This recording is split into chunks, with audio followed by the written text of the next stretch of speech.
چیزی نمی‌زدم رسیدم به اینجا. من تو زندگیم 2 نفر مردن. دخترا بگو سر خط رو بگیرن برن ته خط. همه پسرا میخوان تو باشن، همه دخترا میخوان زیر تو باشن. این تلفن رو تیکاشو بذار، به نظرم بامزه بود. فقط اونجا که گفتش میام. خب چه شعر ویدش هم بهت میگفتم؟ داشتی در مورد اینکه 3 نفرم نمیتونن تو رو بندازن زمین صحبت کرد. نه انداختن دیگه، میگم مثل سگ انداختن. آره داشتم میگفتم که آره خلاصه. خب گفتی راجع به چی صحبت کنیم؟ راجع به بگو. راجع به اینکه چرا خودمون رو با بقیه مقایسه نمی‌کنیم. خب جواب فیلمیشو عشقش این که برای خودت زندگی کن و خودتو ببین و آدم خدا رو زنده است و تو این بازی همه قراره بمیرن و به چی فکر میکنی و شرایطی که به قول معروف همه شنیدن و اگرم نشنیده باشی خیلی سخت نیست بگی بخوای بهش منطقی فکر کنی که من چرا نباید ناراحت بشم چون فلانی یه چیزی خریده یا یه چیزی به من گفته یا یه قضاوتی کرده، یه جوری نگاه کرده و این نظر من همش مزخرفه. به نظر من نمیتونی مقایسه نکنی، به نظر من نمیتونی نبینی، حسادت نکنی. شاید یه سری آدما باشن که خیلی خفن باشن، حالا حتی توی فیلم نشون بدن که کر نمیکنن، ولی هیچ کسی نیست که نتونه بگه من نمیبینم اتفاقی داره میفته. مثلا میگم اگه من الان همه دور و بریای من بال در بیارم پرواز کنن و من صبح تا شب دارم به این فکر میکنم که چجوری بال در بیاری، من چرا بال ندارم، چرا من بابام بال فروش نبود و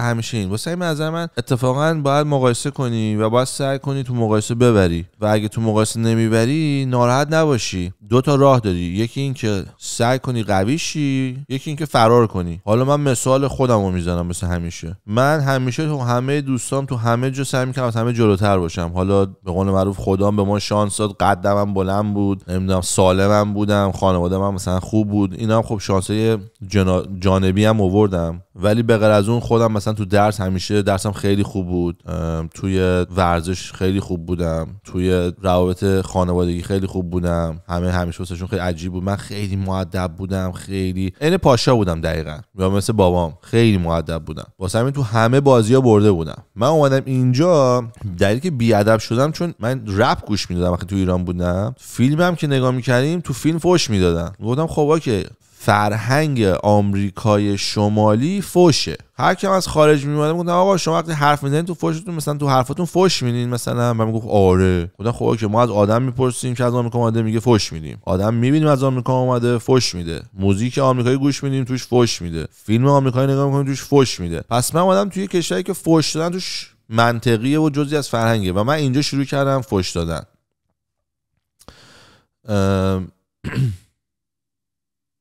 چیزی نمی‌زدم رسیدم به اینجا.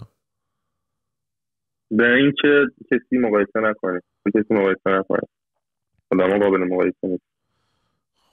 خب میگم من خلاصه وقتی رسیدم اینجا شروع کردم فحش دادن و اینجوری شدم. ولی تو ایران چون میدونستم مثلا اون موقع، الان رایج شده، اون موقع نباید چون حرفی میزنن اینا، تو ایران من از این کارا نمیکردم. تو ایران خیلی حواسم بود که مثلا خوب مؤدب باشم، همیشه لباسام همیشه مرتب بود، کمربند به من لباسو بزن، تو پیرن بپوش، همیشه خیلی من شلوار جین نداشتم هیچ وقت. میدونی من از این بچه این اختیار بودم، تو همه چی بهترینشو بازی میکردم. میگفتم شلوار جین واسه سوسول بازیه، من میخوام مرد باشم، مرد شدن قویه. هر بچه‌ای که از همه مردتر باشه بزرگترا تحویلش میگیرن، بزرگترا قدرت دستشونه، من پیش اونا بودم. به خاطر همین کارا من تنها بچه‌ای بودم که تو کل مدرسه فارابی میتونستم هر روز نهار برم بیرون. یه بار رفتم از در بیرون، بعد 2 تا بچه‌ها با هم اومدن که یکی از اون بچه‌ها الان اینجا دوستمه. اینا اومدن بیرون، بعد گفتن که یعنی چی تو میری غذا میخوری ما هم میایم؟ گفتم نه نمیذاره شما بیاین درون، نه معنی نداره، اگه تو میری ما هم باید بیایم.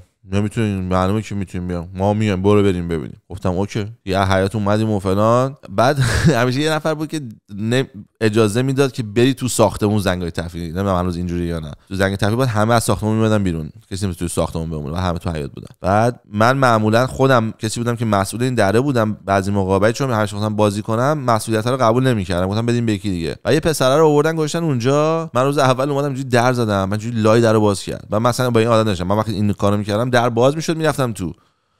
این 2 تا دیدم اینجوری درو باز کرد، گفت بله. گفتم بله چی؟ درو باز کن میخوام برم کار دارم. گفت نه، گفتن هیچ کی را ندین. بعد این درو بست، هنوز در کلیک نکرده بود، من با یه لگد یک جوری کوبیدم توی در. بعد پشت در اینطوری بود، یعنی یه پله میرفت بالا یه پله میرفت پایین. این بدبختم پشت اینی بود که پله میرفت پایین. دره اینجوری باز شد، این پسر از اون بالا پرت شد پایین. بعد من انقدرم حرومزاده بودم اصلا پایین رو نگاه نکردم، فقط اینجوری اپلا رفتم بالا، رفتم دنبال کارم و رفتم غذامو خوردم. حالا میرسیم به اینجا، من در میزنم، خب این تا میبینه من در رو وا میکنه چون میدونه از چیز بعدی یه بی‌ناموس میشه. من با این 3 نفر میرم، با این 2 نفر 3 نفری میریم تو، میرسیم به دم در، من اینجوری در رو رد میکنم، دربونم تو نشسته به من یه اینطوری میکنه و اینا که میان دستشون اینجوری میگه جای در، میگه شما نمیتونین بریم بیرون. بعد میگه که وا ما با سهیلیم. میگه نه فقط سهیل میتونه بره بیرون. میگه چه معنی؟ یعنی چی چه معنی سهیل میتونه بره بیرون؟ یا هیچ کی نباید بره بیرون یا اگه یکی میره بقیه هم باید بتونن برن بیرون. و یارو گفت آقا من نمیدونم، ناظم و اینا اگه سهیل میره بیرون با من کاری ندارن، هر کی دیگه بره بیرون دهن من سرویس میکنن، هیچ کی غیر سهیل نمیتونه بیرون، مشکلی با ناظم صحبت کن. بعد یکی از دوستام جی پول در آورد گفت داداش ایدی بهت بدم بگو چقدر من برم بیرون. گفت من ایدی نمیگیرم دادا، اینجا دهن من سرویس میکنن. هر دلیلش چی بوده بیشتر؟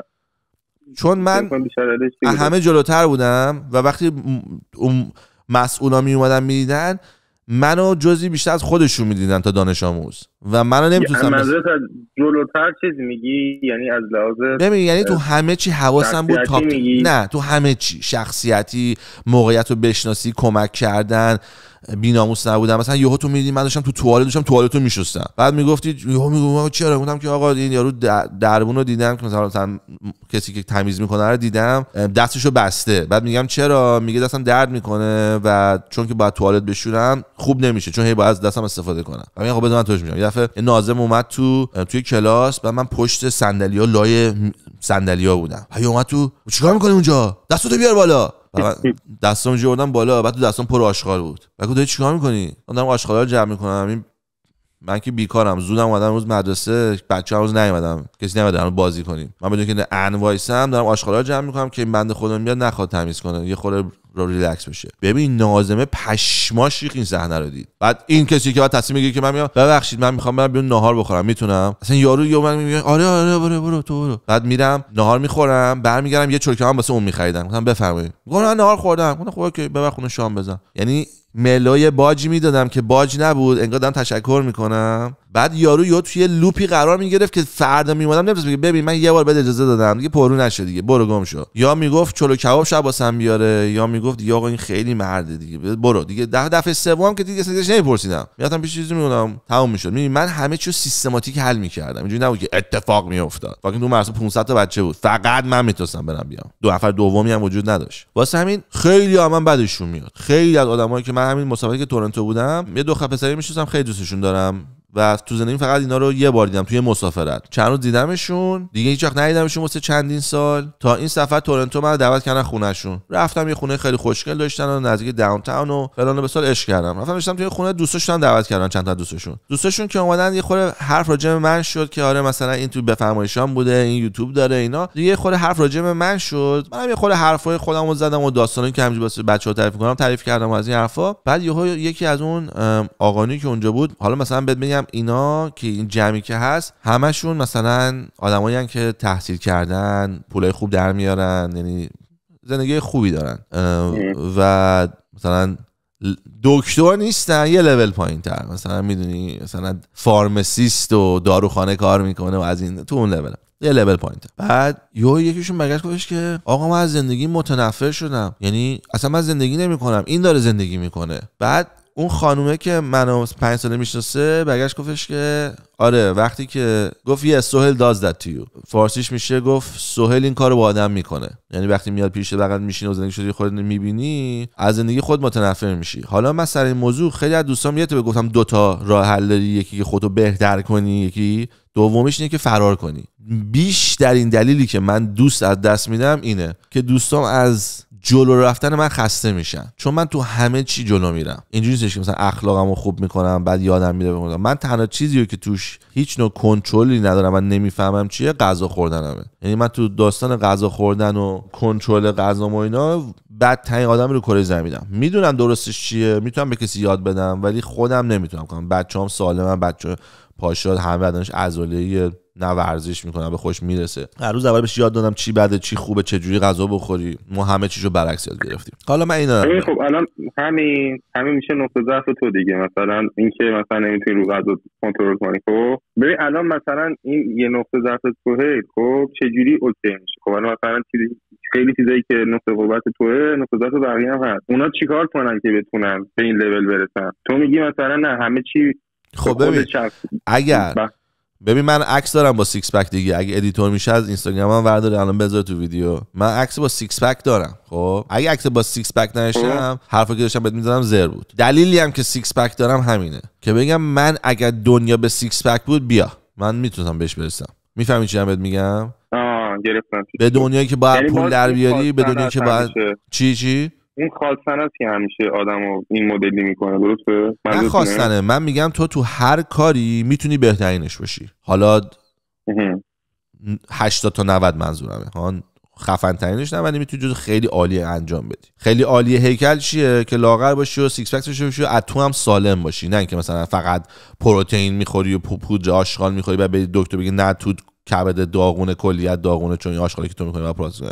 نه اونی که میره هایک میکنه و به بدنش میرسه و فشار نمیاره و به 20 سال 5 سال دیگهش فکر میکنه که اگه این کارو بکنم امکان داره اون آدم مثلا اون تاپ ترینه. من به 80 90 هر کاری که تو زندگیم کردم تونستم برسم. حالا اگر میگفتن هر کی هیکلش از همه بهتره، بهترین زندگیو داره، هر غذا بره بخوره مجانیه، هر هتلی بره مجانیه، هر هواپیمایی مجانیه، هر ماشینی مجانیه، قول بهت میدم من مثل المپیای دنیا بودم. می‌دونی چی بدم میگم؟ یعنی من میشم نفر اول اون کار. خودمو میگوشم به اون برسم. نمیرسیدم فعلا میشد نفر همون 80 90 که بهت میگم که هنوز خوبه. وقتی تو 80 90% توی چیزی بالا باشی عالی توی جامعه. من هیکلمو مقداری که کنترل لازم داره و سودی که واسه من داره رو من نمیتونم هندل کنم. از نظر سلامتیشو میفهمم ولی بیشوریمه. مامان بزرگم سالمه، مامانم سالمه، همه خانوادم سالمه، جینم خوبه. این فکر میکنم مثلا خب من تا حالا دندون پزشکی نرفتم. درسته؟ این برای خیلی عجیبه. اولین دکتر دندون پزشکی 4 دفعه رفتم دندون پزشکی که از 0 تا رفتم. من چهارم شدم به زودی میرم که فقط یکی ما رو ببینه. ما کسخل نیستیم. توهممون نیست که مثلا ما دندونم خوبه. دکتر اولی که من دید گفتش که تو هر روز 3 بار مسواک میزنی، نخ میندازی لای هر دندون تمیز میکنی، بعد دهنتو میشوری و مثلا چسبم به دهن میزنی که شب باز نشه بخوابی. یعنی گفت تو بهترین کارا رو داری انجام میدی. گفتم نه من تو همون گاوی. گفتم اولا من تا حالا تو زندگیم نخ دندون نزدم، هنوزم نزدم. یعنی بدترین چیز. چجوری میشه مسواک خوب بوده؟ دندونت خوب چی بوده بس؟ جین دیگه.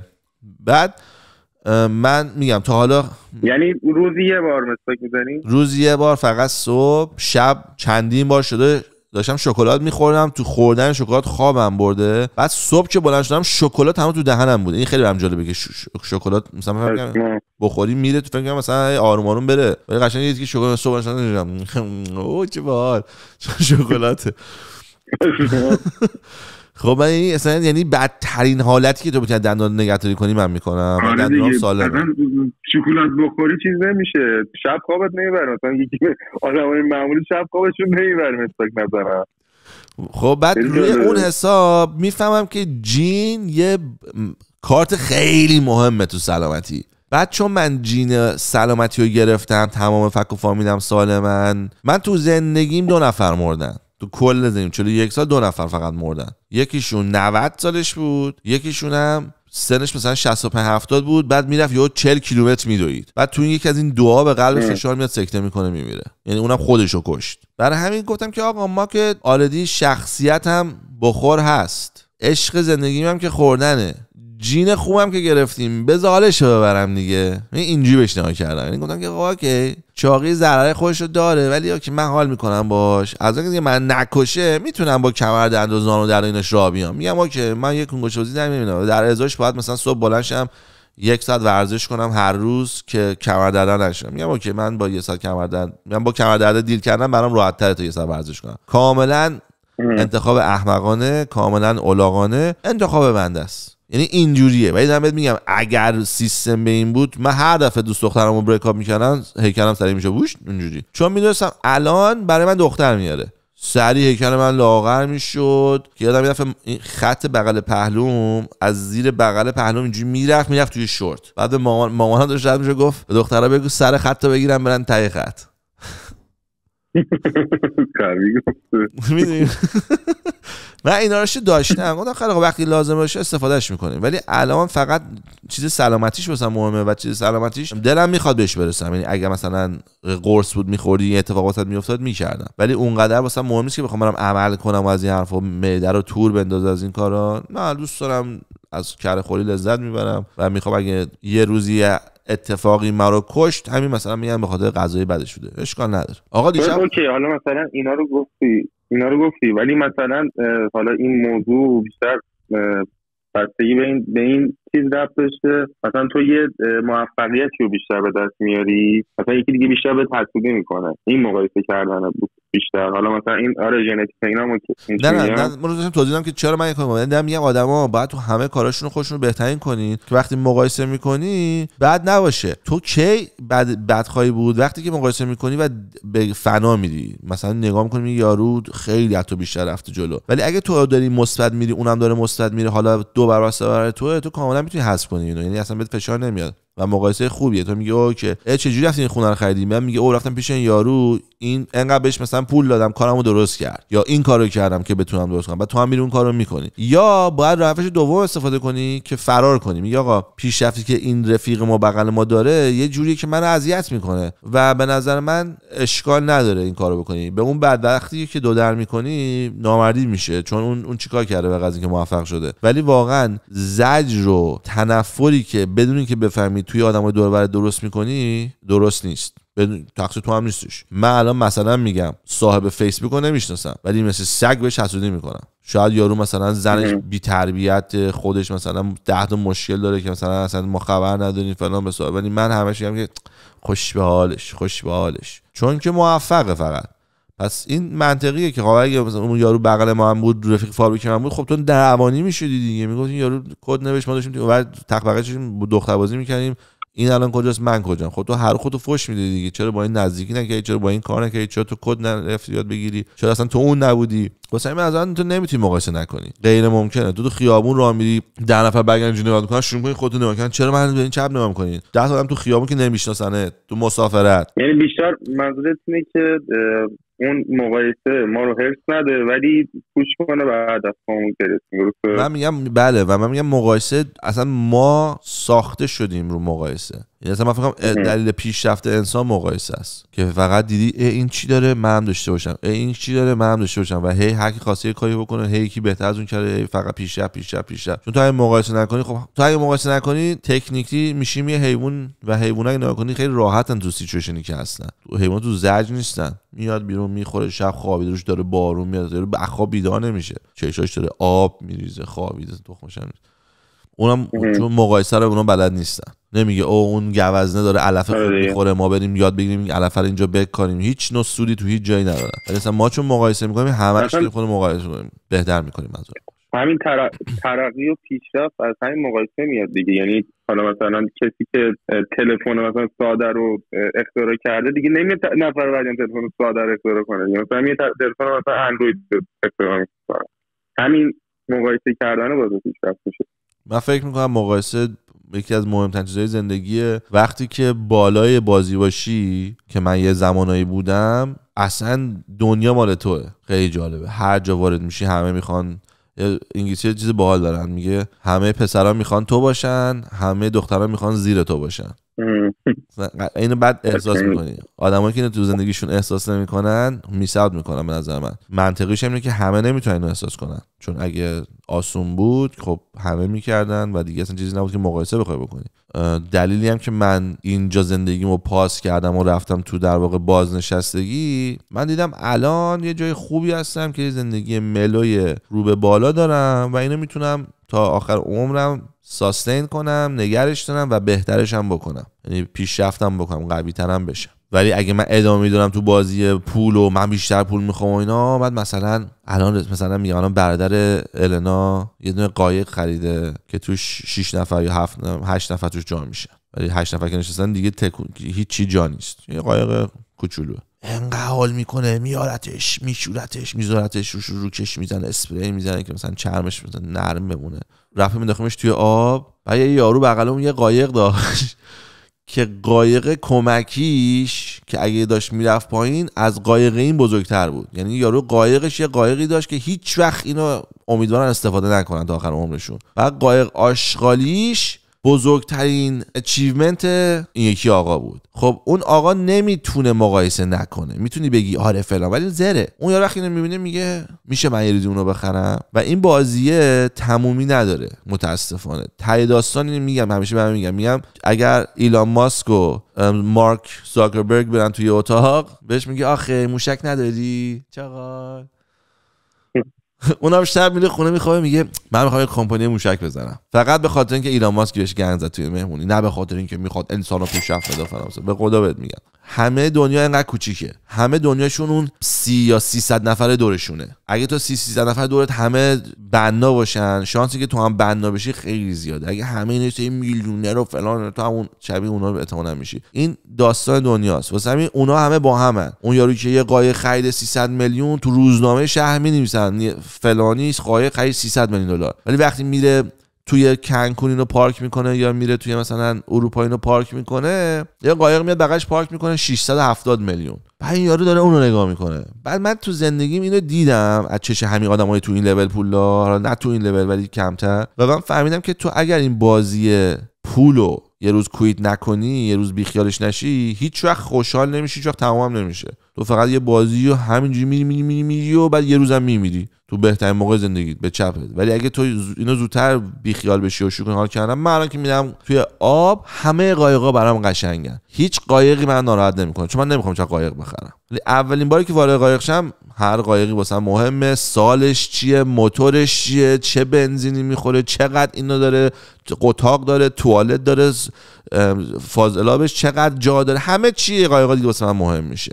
من خودم فهمیدم که آقا باید مقایسه بکنی، نه که باید بکنی، مقایسه میکنم. لازم من کسیم که از همه کمتر مقایسه میکنم و خوشحالی بقیه من اکثرا خوشحال میکنه. گفتم خب ما که مقایسه میکنیم، هر کی هم تو زندگیمون دیدیم که مقایسه میکنه. اون یارو که میاد تو میگن این فلانی اومد، بعد میری بغلش میشینی داره راجع به فلانی حرف میزنه، پشمات میریزه. یه دونه داستان دارم اینجا، یه آقای هست به اسم خسروشاهی که خیلی آدم خفنیه، کل کوهو خریده، نمیدونم بزرگترین مغازه الکترونیک کانادا مال اون بود. خلاصه خیلی وضعش خوبه و خیلی آدم مهمیه. مثلا نمیدونم چقدر پول داره ولی فکر میکنم 2-3 میلیارد باید داشته باشه. تو دانشگاه مثلا دکترا میدن، اینو دعوت میکنم میاد اونجا دکترا رو تحویل بچه‌ها میده. آدم اینقدر خفنه.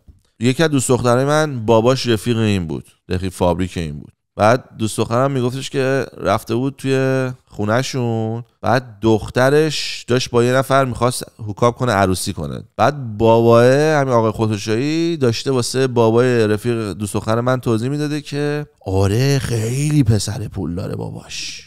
خب اگه تو منطقت اولاغ هم که باشی فکر میکنی که یه نفر دیگه 1 میلیارد رو رد کرده، اصلا دیگه چرا راجع پول حرف نزنه. بهش بگی پول چیه؟ اون چیزی که شما بدبخت استفاده میکنید ما دیگه راجع اون فکر نمیکنیم، ما فقط زندگیمون راجع به اینه که خارشی در نه. تنها چیزی که راجع به دامادش به رفیق فابریکش گفته چیه؟ خیلی پول دارن. دیگه اون تو لول گفته دیگه ما صحبتی نداریم. یعنی من یک از ترانزکشناشو میدونم، بسپای اومد فیوچر شاپ خرید 800 میلیون دلار. یعنی مثلا ترانزکشن اینجوری انجام میده. تو خونهشون مثلا وسایل هیتلر رو دارن، مثلا بشقاب هیتلر رو دارن، زنش مثلا از که میره چیز میخره با این حرفا، تو همین بی سی هم اینجا زندگی میکنه. اینم هنوز تو کف یه نفر دیگه است. خب وقتی تو اینا رو میبینی میگی خب آقا یارو که به 3 بیلیون رسیده، این نفر اول دنیا چون 200 بیلیون داره، تو دیگه اگه به تای خط رسیدی دیگه، هر کی بیشتر از 100 میلیون داشته باشه تو میتونی بگی آقا تو تای خطی. نه 1 بیلیون دیگه هر کسی میتونه قبول کنه دیگه. این یارو 3 برابر مینیمم بالا داره یا 30 برابر مینیمم پایین داره. میگم دیگه فکر می‌کنی یه نفر به 3 بیلیون برسه دیگه راضی شده باشه دیگه، که بگی آقا مثلا ما دیگه پولو بهش فکر نکنیم تو زندگی، ولی بهش که فکر نمی‌کرد هیچی، تنها چیزی بود که بهش فکر می‌کرد. بعد آقا تو دنیا اگه تو جلوی اون چیزایی که داری توش پیشرفت می‌کنی، حالا تحصیلات، هیکل، پول، مقام، موقعیت، تو چیزایی که داری توش پیشرفت می‌کنی، اگر یه خط پایان براش نذاری هیچ وقت نمیتونی راضی و خوشحال بشی، به دلیل مقایسه. چون مقایسه هست. ولی وقتی من الان میام یه نفر میبینم تو خونش استخر داره، خونش 8 اتاق خواب داره فلان، من میگم که نایس، دمش گرم. ولی نمیگم که کی میشه من به استخر برسم، چون من گفتم آقا من دیگه خونم در یه لولی که من استخر نخواهم شد. میتونم 50 تا یه روز بدم یکی بیاد پشت خونمو بکنه استخر بکوبه، جلوی خونم هم جا داره، انقدر زمین دارم که استخر بکوبم تو خونم اگه بخوام. ولی 60-70 دلار باید پول بدی که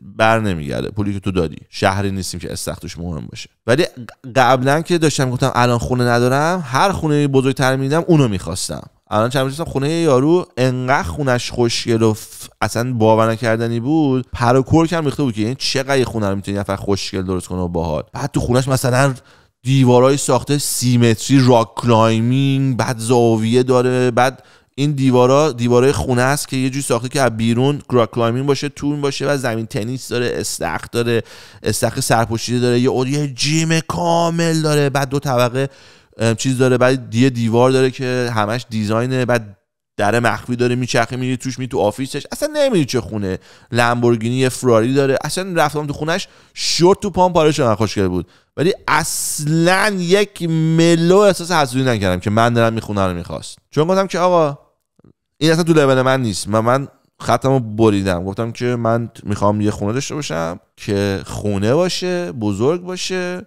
نه اونقدر بزرگ که به ویست بده، چون خونه قبلیم خیلی بزرگ بود، تنها بودم، یه خونه 8 خوابه زندگی میکردم، اصلا حال نمیداد، انقدر خالیه، انقدر سرده، احساس میکنی که مثلا همیشه تنهایی. دیگه بیس رو زندگی این تصمیم گرفتم، این خطر اینجا کشیدم. توی هیکل همینطور گفتم آقا من دیگه الان واسم مهم نیست، من الان برام راحتی مهمه، به بچه‌ام برسم، نمیتونم الان بلنشم هر روز صبح از خوابم بزنم، از کارم بزنم، از زن و بچه‌ام بزنم که میخوام برم ورزش کنم، بی خیال شدم. حالا به نظر من انسان‌ها باید توی چیزی که میخوام پیشرفت کنن یه خطی بذارن که کجا میخوام پیشرفت کنن. من به 10 میلیون برسم دیگه کار نمیکنم. من اگه بشم شهردار دیگه خط واسه من اینه، نمیخوام حالا برم دیل بکنم، بعد برم بشم رئیس جمهور، بعد هلیکوپتر سقوط کنم من بمیرم. اگه سر شهردار راضی بودم دیگه من زندگیم تمام شده بود، خوشحال نبودم، همیشه مثلا یه روزی شهردار شهر بود. این استایل منه، من اینجوری دوست دارم انجام بدم.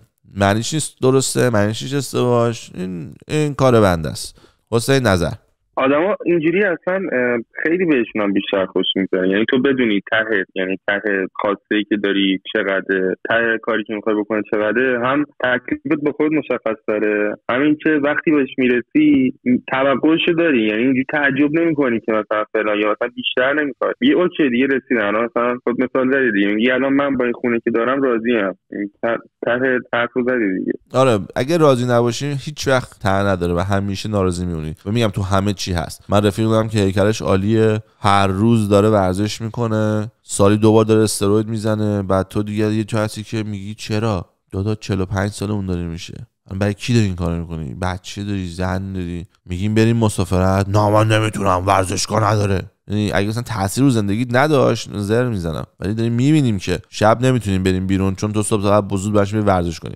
خونت نمیتونیم بمونیم چون صبح بری ورزش کنی، غذا نمیتونیم هر چی میخوایم بخوریم چون به ورزش تو باید ربط داشته باشه، هر ساعتی نمیتونیم بریم بیرون غذا بخوریم چون باید ساعتش با ساعت غذا خوردن تو مچ باشه اگر غذاش مچ بود، مسافرت نمیتونیم بریم چون ورزش. چیز پرسیدم اینو من همین مسئله که دارم بود دقیقاً تو مخ منم بود. بعد من با یکی اصلا بعد از صحبتام که می‌کردم میگفت همین مسئله خطی کشیدم، میگفت مثلا من یه دوره‌ای اون خطر رو زده بودم که مثلا بهترین بدنی که ساخته بودم اون تو ذهن من مونده، هیچ وقت هم نمیخوام از اون پایین‌تر بیام، همیشه هم میخوام اون رو حفظ کنم. یعنی بیشتر دلیلی که مثلا یه بدن تو داریم این مدلیه، یعنی اون خطر طرف زده دیگه از اون استاندارد نمیخواد اصلا بیاد پایین‌تر. حالا این خطر مثلا تو زندگیت اون واسه ورزشش میشه.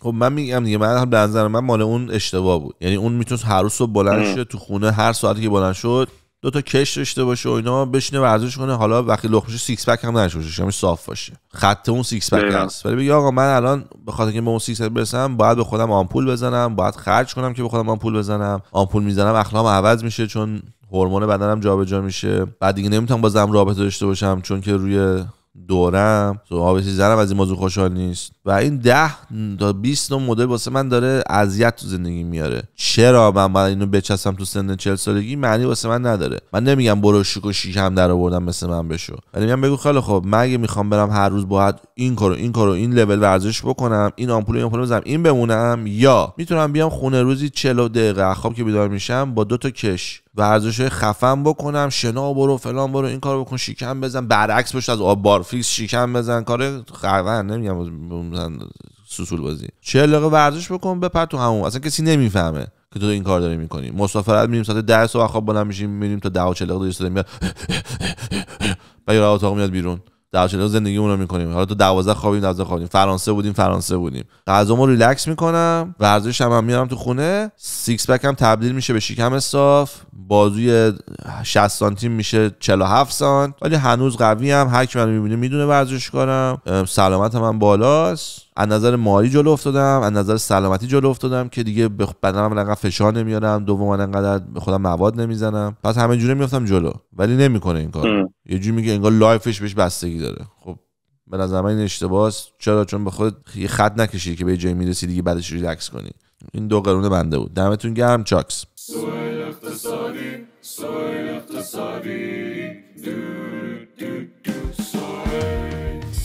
اقتصادی